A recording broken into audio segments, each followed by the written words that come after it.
Sourire, qu'à un moment donné, on pensait, est-ce qu'on va le revoir? Ce sont des parents soulagés mais secoués que nous avons rencontrés mercredi après-midi. Je pense qu'on a été chanceux. Oui, très chanceux dans les événements qui se sont poursuivis. Mardi matin, leur fillette de 8 ans a été enlevée alors qu'elle attendait son autobus pour l'école. On espérait pour le mieux. C'est sûr que le stress était à son niveau maximum.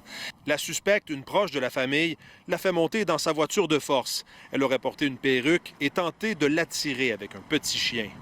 Constatant l'absence de l'enfant, l'école a appelé la mère. Sur l'adrénaline, le stress. Rapidement, elle a alerté les policiers.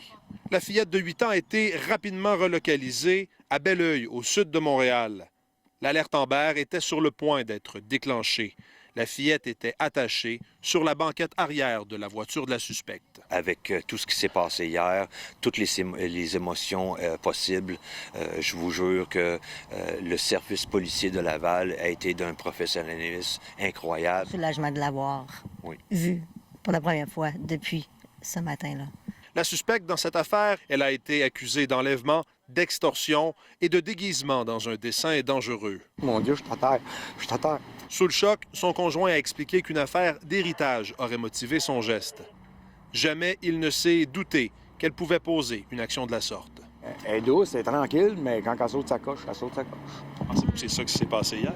Là, elle a vraiment sauté une coche. La poursuite s'est objectée à sa remise en liberté. Alors, Mathieu, quelle est la suite pour l'accusée?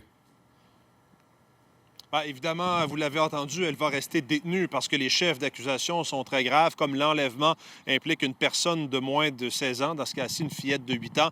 Elle est passible d'une peine minimale de prison de 5 ans. Son avocat a dit qu'il allait étudier la preuve et éventuellement tenir une enquête sur remise en liberté. Mais pour l'instant, elle demeure derrière les barreaux. Dossier à suivre. Merci.